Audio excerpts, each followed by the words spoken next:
हमारी जिंदगी में बहुत से मौके होते हैं और हमारे अंदर उन्हें अपनाने की ताकत भी होती है।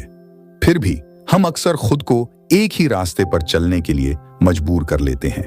बारबरा शार की इस किताब चुनना मना है में हम सीखेंगे कि कैसे अपनी सभी इच्छाओं और क्षमताओं को अपनाया जा सकता है।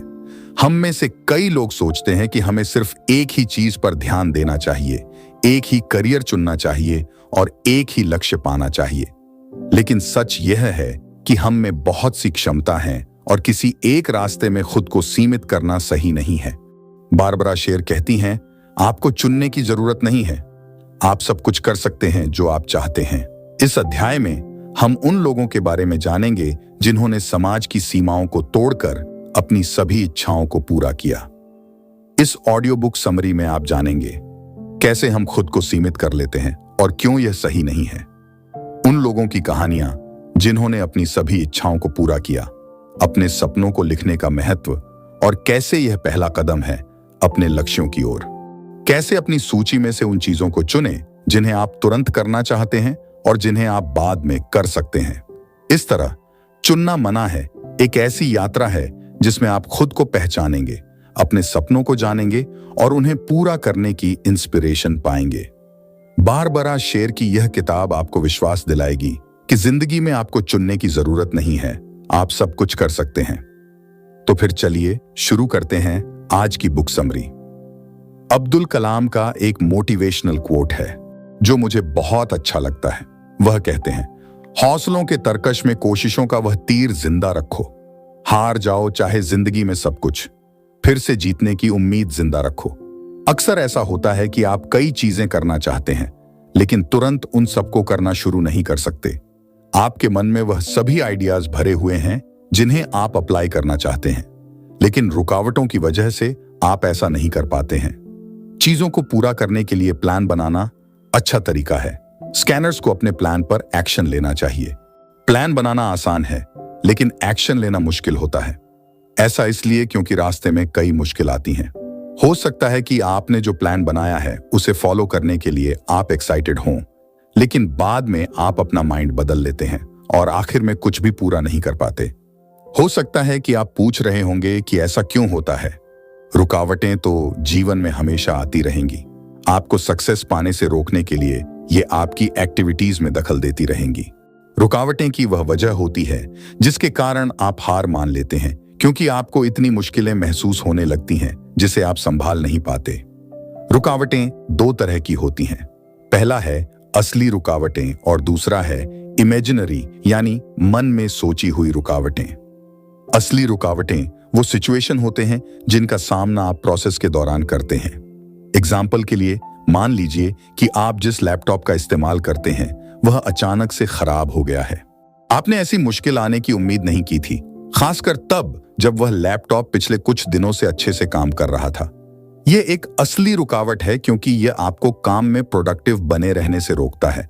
लेकिन असली रुकावटों से डील करना आसान होता है क्योंकि आपके पास उसे ठीक करने के लिए दूसरे ऑप्शन होते हैं।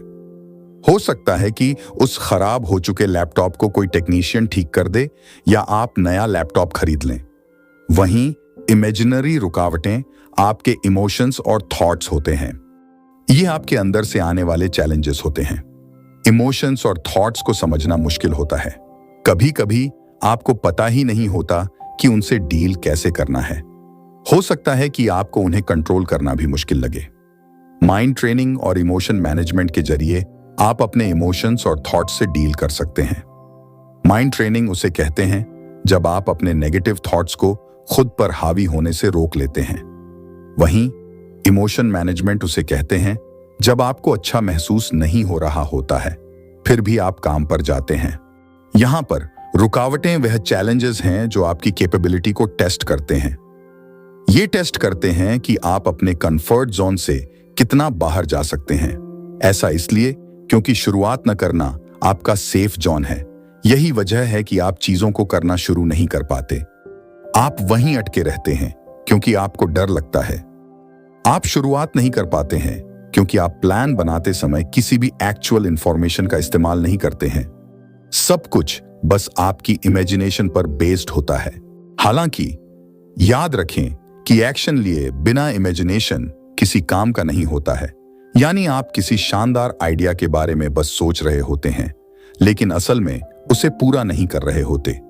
आपके पास कई बहाने भी होते हैं, क्योंकि आप अपने प्लान को एग्जीक्यूट नहीं करना चाहते हैं। इसलिए इसे सॉल्व करने का सिर्फ एक ही तरीका है कि भले ही आपको शुरुआत करना कितना भी मुश्किल क्यों ना हो, लेकिन उस काम को शुरू कर दें। किसी एक एक्टिविटी को चुनें और बिना ज्यादा सोचे उसे पूरा करें। एक बार में एक छोटा स्टेप उठाएं। उस एक्टिविटी को अपने हिसाब से करें। वो करें जो आपको लगता है कि आप कर सकते हैं, और बाद में जो प्रोग्रेस होगी उसे देखकर आप हैरान हो जाएंगे। इस तरह आप अपने रास्ते में आने वाली रुकावटों को हटाते हुए अपने गोल को अचीव कर सकते हैं। स्कैनर्स ऐसे लोग होते हैं जो बहुत क्रिएटिव होते हैं और एक ही समय में कई चीजों के बारे में सोचते हैं। ये लोग एक साथ नॉवेल लिखने, रेसिपी बनाने, इंटरव्यू लेने और DIY क्राफ्ट बनाने जैसे कई काम करना चाहते हैं। इनकी सोच में या की जगह और का इस्तेमाल होता है। ये लोग अपनी सभी पसंदीदा चीजें करना चाहते हैं। अगर ये सब कुछ नहीं कर सकते तो कुछ भी नहीं करते। स्कैनर्स किसी एक काम में मास्टर नहीं होते, क्योंकि ये कई अलग अलग चीजों पर ध्यान देते हैं। मान लीजिए आप अपने गैरेज में हैं और अचानक आपको उस स्क्रैप बुक की याद आती है जिसे आपने अपने दोस्त के लिए बनाना चाहा था। फिर आप बुक्स से भरा बैग देखते हैं जिन्हें आपने खरीदा था लेकिन अभी तक पढ़ा नहीं है। उसके बाद आपको पियानो को घर के अंदर रखने का ख्याल आता है और फिर आपको अपनी मीटिंग की तैयारी भी करनी होती है। यह दिखाता है कि स्कैनर्स कैसे हर वक्त अलग अलग चीजों के बारे में सोचते रहते हैं और डिस्ट्रैक्ट हो जाते हैं। क्या वे सभी चीजें पूरी कर पाते हैं?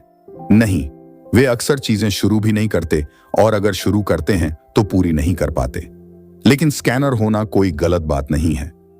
इनके पास कई क्रिएटिव आइडियाज होते हैं जिन्हें बर्बाद नहीं करना चाहिए। इन आइडियाज को सहेजना जरूरी है। इसके लिए एक खाली नोटबुक लें जो बड़ा और मोटा हो। किसी भी पेन का इस्तेमाल करें और पेज की शुरुआत डेट और टाइम से करें। फिर एक टाइटल लिखें, जैसे एक फिल्म के लिए संभावित थीम, और उसके बाद अपने आइडियाज लिखें। आपके माइंड में जितने भी आइडियाज हैं उन्हें कैप्चर करना बहुत जरूरी है। यह सोचने की जरूरत नहीं है कि आप उन्हें पूरा कर पाएंगे या नहीं, बस उन्हें लिखिए, क्योंकि बाद में भी आपको नए आइडियाज आते रहेंगे। एक बड़ी और मोटी नोटबुक लें और किसी भी पेन से लिखना शुरू करें। पेज की शुरुआत तारीख और समय से करें। फिर एक टाइटल लिखें, जैसे नया प्रोजेक्ट आइडिया, और अपने विचारों को लिखते जाएं। यह भी ध्यान रखें कि आपका ध्यान कभी भी भटक सकता है, इसलिए राइट साइड के पेज पर लिखें कि कौन सी चीजें आपका ध्यान भटकाती हैं। मसलन कोई दूसरा आइडिया, पहले से चल रहा कोई काम, बाहर का शोर या कोई इमोशनल ब्रेकडाउन। इन चीजों को राइट साइड के पेज पर लिखें और ओरिजिनल आइडिया को उससे दूर रखें। ध्यान भटकाने वाले पेज पर 20 मिनट का समय निकालें और फिर लेफ्ट साइड के पेज पर वापस आ जाएं। ध्यान भटकाने वाली चीजों पर ज्यादा समय न लगाएं, नहीं तो आपका ध्यान हमेशा भटकता रहेगा। आखिर में तय करें कि आप अपने ओरिजिनल आइडिया पर काम करना क्यों बंद करना चाहते हैं। हो सकता है कि आप बोर हो गए हों, या फिर आपको कोई अर्जेंट काम हो, जैसे बच्चों को लाने जाना। पेज के आखिर में उस वजह को लिखें, और जब आपने उसे खत्म किया उसका एग्जैक्ट समय भी लिखें।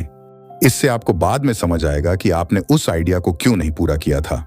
अगर आपको नई चीजें सीखना पसंद है तो आप एक सीरियल मास्टर हैं। आपको नए आइडियाज के बारे में जानना और प्रॉब्लम को सॉल्व करना पसंद है। आप अपने इग्नोरेंस को कॉम्पिटेंस में बदलने के लिए भी एक्साइटेड हैं। आपको स्पॉटलाइट में रहना और दूसरों को यह सिखाना पसंद है कि वो बेहतर कैसे कर सकते हैं। सीरियल मास्टर्स को स्किल्स और नॉलेज को मास्टर करना पसंद होता है। वह तब तक खुद को इंप्रूव करते रहते हैं जब तक वह संतुष्ट नहीं हो जाते। हालांकि वह एक चीज नहीं करते हैं, वह भी एक के बाद एक अलग अलग एक्टिविटीज करते रहते हैं। यहाँ फर्क सिर्फ इतना है कि सीरियल मास्टर्स आसानी से हार नहीं मानते हैं। वह और ज्यादा इंप्रूवमेंट करने के लिए उसी एक्टिविटी को बार बार करते रहते हैं। सीरियल मास्टर्स कॉम्पिटिटिव भी होते हैं। वह खुद को अपनी पूरी लिमिट तक टेस्ट करते हैं, एक्सीलेंट होने की कीमत जानते हैं और अपने कॉम्पिटेंस यानी काबिलियत को इंप्रूव करते रहते हैं। जब तक उन्हें वैसा इंप्रूवमेंट नहीं मिल जाता है जैसा वह चाहते हैं, तब तक वह रुकते नहीं हैं।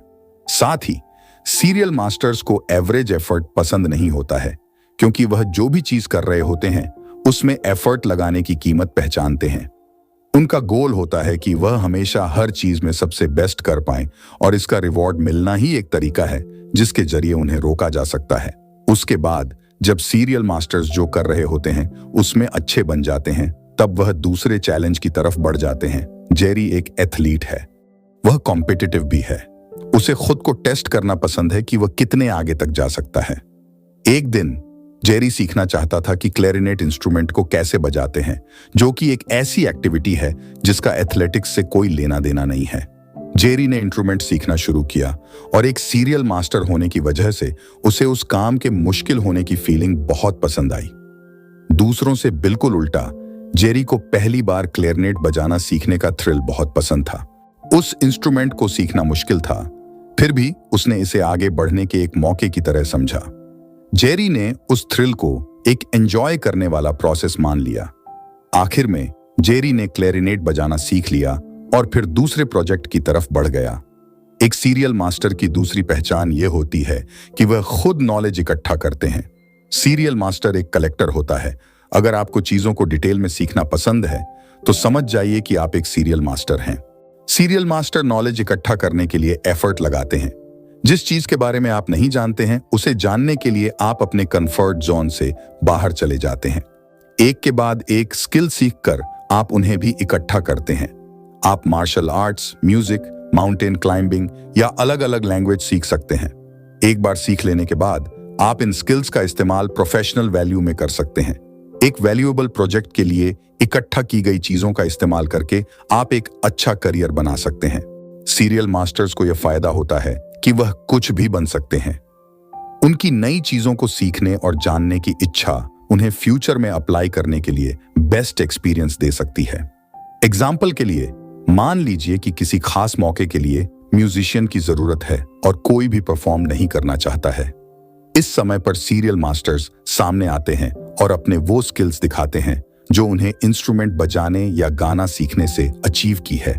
आप एक सीरियल मास्टर बन सकते हैं और अपने लिए अलग अलग करियर के मौकों को ढूंढ सकते हैं जिससे कि आप ज्यादा पैसे कमा सकें। इसमें अपनी क्रिएटिविटी को बढ़ाना भी शामिल है, क्योंकि ऐसा करने से आप अपने सामने आने वाले अलग अलग तरह के चैलेंजेस को सॉल्व कर सकते हैं। इस तरह आप अपने मनपसंद लाइफस्टाइल, करियर और सक्सेस को पाने के लिए आइडियाज, नॉलेज और उसमें लगने वाली स्किल्स को कलेक्ट कर सकते हैं। स्कैनर्स कमिटमेंट करने से डरते हैं। वह अपने कई आइडियाज में से सिर्फ एक चीज को नहीं करना चाहते। वह सक्सेस और फेलियर के चांसेस के बारे में भी हमेशा सोचते रहते हैं। ऐसा इसीलिए क्योंकि स्कैनर्स जानते हैं कि वो अपना मन लगातार बदलते रहते हैं। अगर वह किसी चीज को करते वक्त उसमें बोर हो जाते हैं तो वह उसे करना बंद कर देते हैं और आगे बढ़ जाते हैं। स्कैनर्स के कई गोल्स भी होते हैं। जोआन का एग्जाम्पल देखते हैं। जोआन एक स्कैनर है जो एक composer, teacher, writer, psychologist, painter और ट्रैवलर बनना चाहती है, लेकिन वह अपने माइंड को किसी एक करियर पर फोकस करने के लिए सेट नहीं कर पा रही है। जोआन अपने समय को सिर्फ एक चीज पर फोकस करके बर्बाद करने से झिझकती है। जोआन को पता था कि किसी एक करियर में मास्टर बनने के लिए बहुत पैसों और समय की जरूरत होगी। वह उस गोल तक पहुंचने में फेल होने की पॉसिबिलिटी के बारे में सोच रही थी। अगर उसकी चॉइस सबसे बेस्ट न होकर सेकंड बेस्ट हुई तो क्या होगा? इसका मतलब यह होगा कि जोआन अपनी बाकी की जिंदगी एक ऐसे करियर पर बर्बाद कर देगी जो उसे पसंद भी नहीं है और जिससे उसे कॉन्फिडेंस भी नहीं मिलता है। इस वजह से सभी के लिए सक्सेस पाने के एक तरीका या रास्ता काम नहीं कर सकता है। अगर आप ज्यादा अच्छा कर सकते हैं और बेहतर बन सकते हैं तो फिर किसी एक करियर पर डिपेंड करना सही नहीं होगा। साथ ही आप अपनी पूरी जिंदगी किसी एक करियर पर टिके नहीं रह सकते हैं। ऐसा इसलिए क्योंकि आगे चलकर एक दिन आपको खुद एहसास होगा कि आपको अब कोई नया करियर ढूंढना चाहिए। इसके अलावा 5 और गलतफहमियां भी हैं। पहला है कि आपको कोई ऐसा करियर चुनना चाहिए जो आपको पसंद हो। यह गलत सोच है, क्योंकि आप एक समय में सिर्फ एक जगह पर नहीं रह सकते हैं। हो सकता है कि अभी आपको स्टेबल महसूस हो रहा हो, लेकिन बाद में आगे चलकर आपका इंटरेस्ट उस करियर में खत्म हो सकता है। अगर ऐसा होता है तो आप सिर्फ उस प्रोफेशन में रहने में इंटरेस्टेड नहीं रहेंगे। आप नई एक्टिविटीज ढूंढने लगेंगे जो आप एंजॉय भी कर पाए और उससे पैसे भी कमा सकें। दूसरा, अगर आपके पास वह जॉब नहीं होगी जिसे करने का आप में पैशन है तो आप कभी संतुष्ट नहीं रह सकते। आपको अपने ऊपर किसी एक पैशन को ढूंढने के लिए लिमिट लगाना बंद कर देना चाहिए और कई अलग अलग पैशंस के बारे में सोचना चाहिए। आपके दिल को जिस चीज से संतुष्टि मिलती है, आपको उससे अलग हटकर भी चीजें करनी चाहिए। तीसरा, कोई भी करियर किसी कैद या बंधन की तरह लगने लगता है। नहीं, यह सच नहीं है। कई लॉयर्स, फाइनेंशियर्स और डॉक्टर्स ने अपना प्रोफेशन छोड़ दिया है। ऐसा इसलिए क्योंकि आप पूरी जिंदगी सिर्फ किसी एक एक्टिविटी नहीं कर सकते हैं। आपके रास्ते में ऐसे बदलाव भी आएगा जो आपके फैसले को आपकी पहली चॉइस से अलग बना देंगे। चौथा, किसी भी करियर के लिए पैसों और समय की जरूरत होती है। आपको पहले से पता है कि स्कूल सभी लोगों के लिए एक ट्रेनिंग ग्राउंड है। अगर आप स्किल्स और नॉलेज पाना चाहते हैं तो आपको स्कूल जाना होगा।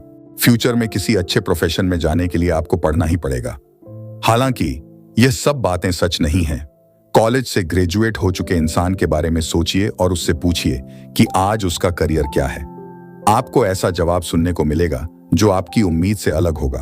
आपने सोचा होगा कि उसका करियर कॉलेज की डिग्री से जुड़ा होगा, लेकिन ऐसा नहीं है। इसके बजाय आपको किसी दूसरे करियर के बारे में सुनने को मिलेगा। पांचवा, अपनी सभी हॉबीज को करियर बना लेने से आपको सक्सेस मिल जाएगी। नहीं, ये सच नहीं है। आपको अपनी हॉबीज पसंद है, सिर्फ इस एक वजह से आप अपनी हॉबीज को अपने करियर में नहीं बदल सकते। आप अपनी हॉबीज को एंजॉय करते हैं और उनसे आपको खुशी मिलती है, लेकिन आपकी कई हॉबीज में से सिर्फ कुछ ही ऐसी हॉबीज होती हैं जिनके जरिए आप पैसा कमा सकते हैं। इसलिए आपको सिर्फ एक ऐसी हॉबी को चुनना चाहिए जिसकी मदद से आप पैसा कमा सकते हैं। नहीं तो अगर आप खुद को किसी ऐसी हॉबी से बस खुश करते रहेंगे जिससे आप अपने खर्चों को पूरा नहीं कर सकते, तो ये समय की बर्बादी ही होगी। इस तरह सक्सेस पाने का मतलब है जिस चीज में आपको इंटरेस्ट हो उससे जुड़ जाना। आपको अपने ऊपर सिर्फ एक जॉब या एक्टिविटी करने की लिमिट नहीं लगानी चाहिए। सिर्फ एक चीज पर फोकस करके आपको अपने आइडियाज को वेस्ट नहीं करना चाहिए। अगर आप नई चीजों की तरफ जल्दी आकर्षित हो जाते हैं तो आप एक हाई स्पीड इंडिसाइसिव स्कैनर हो सकते हैं। ऐसे लोगों का ध्यान नई एक्टिविटीज में जल्दी भटक जाता है और वे अपने मौजूदा काम को छोड़कर नए पर फोकस करने लगते हैं। इससे कोई फर्क नहीं पड़ता कि पुराना काम पूरा हुआ या नहीं। हाई स्पीडर्स किसी एक चीज पर टिके नहीं रह सकते क्योंकि उन्हें नई चीजें जानना अच्छा लगता है। हालांकि वे अक्सर अपने काम को पूरा नहीं कर पाते, वे फैसले नहीं ले पाते और हमेशा नए ऑप्शंस की तलाश में रहते हैं। जेसन एक हाई स्पीडर है जो 47 साल का है और मैगजीन ऑर्गेनाइज करता है। वह मार्केट में शॉपिंग के दौरान हड़बड़ी में दिखता है, लेकिन असल में वह चीजों के प्रोसेस को समझना चाहता है। हाई स्पीडर्स तेजी से जवाब देने में अच्छे होते हैं और सभी ऑप्शंस को समझते हैं। वे किसी एक को नहीं चुनते, बल्कि सभी में पोटेंशियल देखते हैं। हाई स्पीडर्स दूसरों को सिखाना पसंद करते हैं और चीजों के बेसिक्स को समझकर उन्हें प्रैक्टिस में अप्लाई करते हैं। वे कुछ भी बन सकते हैं और अलग अलग आइडियाज पर जंप करके अच्छे फैसले ले सकते हैं। लिमिटेड रिसोर्सेज में भी वे अपने नॉलेज और स्किल्स का उपयोग करके तुरंत एक्शन लेते हैं। अगर पहला सॉल्यूशन काम नहीं करता तो वे दूसरे तरीके भी ढूंढते हैं। हालांकि ज्यादा आइडियाज होने से कुछ अच्छे आइडियाज साइड में रह सकते हैं। इसलिए आइडियाज को लिखना सबसे अच्छा तरीका है। उन्हें कैप्चर करने से हाई स्पीडर्स अपनी एक्टिविटीज को ट्रैक कर सकते हैं और जरूरत पड़ने पर अपने आइडियाज का इस्तेमाल कर सकते हैं। जब भी आवश्यक हो वे अपनी लिस्ट से मुमकिन सॉल्यूशंस चुन सकते हैं और अपनी प्रॉब्लम को सॉल्व कर सकते हैं। साइक्लिकल स्कैनर्स बार बार नियम तोड़ते हैं। उनमें इंटरेस्ट जल्दी खत्म होता है और फिर से जागता है। अगर आप ऐसे हैं तो आप एक साइक्लिकल स्कैनर हो सकते हैं। 3 प्रकार के साइक्लिकल स्कैनर्स होते हैं। 1 डबल एजेंट, ये लोग सिर्फ 2 काम करते हैं। पहला जो सही है और दूसरा जिंदगी को भरपूर जीना। इनके लिए फैसले लेना मुश्किल होता है, लेकिन प्रॉब्लम सॉल्व करना आसान होता है क्योंकि उनके पास कम चॉइस होती हैं। उदाहरण, हेलेन अफ्रीका जाना चाहती है लेकिन पेरेंट्स की देखभाल के लिए लौटना पड़ा। उसका हल, वह घूमने जा सकती है या फ्लेक्सिबल जॉब ढूंढ सकती है। 2 सिबिल, ये लोग कई चॉइसेस के बीच होते हैं और नई चीजों को ट्राई करना पसंद करते हैं। वे किसी प्रोजेक्ट से जल्दी बोर हो जाते हैं और दूसरा शुरू कर देते हैं। समाधान, शेड्यूल बनाएं और एक बार में सब कुछ करने से बचें। उदाहरण, लीन कई चीजों में इंटरेस्टेड है और नई चीजों में इंटरेस्ट आने पर पुरानी छोड़ देती है। 3. Plate spinner. ये लोग प्रॉब्लम सॉल्व करने में माहिर होते हैं और दूसरों की मदद करना पसंद करते हैं, लेकिन अपने लिए समय नहीं निकाल पाते। समाधान: बार बार एक ही चीज न करें, अलग अलग प्रोजेक्ट्स में अपनी स्किल्स का इस्तेमाल करें। उदाहरण: डोना बहुत मेहनत करती है, लेकिन उसे तारीफ नहीं मिलती। उसे अलग अलग प्रोजेक्ट्स में शामिल होना चाहिए। इन तीनों स्कैनर्स के लिए सही समाधान चुनकर आप अपनी प्रॉब्लम्स को सॉल्व कर सकते हैं और अपनी जिंदगी को बेहतर बना सकते हैं। आप किसी नई एक्टिविटी को लेकर बहुत एक्साइटेड होते हैं, लेकिन थोड़े समय बाद आपका इंटरेस्ट कम हो जाता है और आप उसे छोड़ देते हैं। स्कैनर्स का यही प्रॉब्लम है। आपको यह समझने की जरूरत है कि अगर किसी एक्टिविटी से फायदा नहीं हो रहा है तो उसमें इंटरेस्ट खत्म होना गलत नहीं है। यह आपकी इंट्यूशन है जो आपको बुरा महसूस कराती है और बताती है कि यह काम आपके लिए सही नहीं है। फेलियर महसूस करने की बजाय इसे पॉजिटिव नजरिए से देखें। किसी चीज को पूरा न कर पाने का मतलब यह नहीं कि आप फेल हैं। बड़े सक्सेस की जरूरत नहीं है। प्रोसेस पर भरोसा रखें। अगर आपका इंटरेस्ट खत्म हो जाता है तो उसे छोड़ दें। यह आपके इंट्यूशन का संकेत है कि आपने जो पाना था वो पा लिया है। उदाहरण के लिए, अगर आप मेटाफिजिक्स सीखना चाहते थे और रिसर्च करने के बाद आपका इंटरेस्ट खत्म हो गया, तो इसका मतलब यह है कि आपने जो नॉलेज चाहिए थी वो मिल गई है। अब समय आ गया है कि आप नई चीजें ट्राई करें। आपके लिए सबसे अच्छी सलाह यही है कि अपने इंटरेस्ट को फॉलो करें और अपने आप पर भरोसा रखें। स्कैनर्स हमेशा नए आइडियाज, थीम्स, करियर्स और हॉबीज के बारे में सोचते रहते हैं। वे उन चीजों को फॉलो करते हैं जिसमें उन्हें इंटरेस्ट होता है, और जब उनका इंटरेस्ट खत्म हो जाता है तो वे दूसरे काम ढूंढ लेते हैं। आपका इंट्यूशन ही आपका नतीजा है। अगर किसी प्रोजेक्ट के कारण आपको स्ट्रेस हो रहा है, कोई फायदा नहीं हो रहा है या खुशी नहीं मिल रही है, तो उसे छोड़ दीजिए। खुद को यह समझाने की कोशिश न करें कि आप बेहतर कर सकते हैं। बेहतर रिजल्ट पाने के लिए उस एक्टिविटी को छोड़ देना ही सही है। उदाहरण के लिए, मान लीजिए आप एक स्कूल प्रोजेक्ट पर काम कर रहे हैं।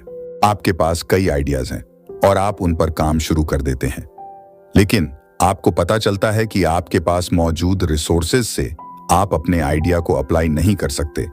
अगर ऐसा हो रहा है तो उस एक्टिविटी को छोड़ दीजिए। दूसरे काम कीजिए जिनसे आपको सफल होने के ज्यादा मौके मिले। ऐसा करके आप सक्सेस पा सकते हैं और एक शानदार जीवन जी सकते हैं। हमें उम्मीद है यह बुक समरी आपको अच्छी लगी होगी। दोस्तों, हमारे चैनल को सब्सक्राइब करें और हर दिन बेहतर बने। धन्यवाद।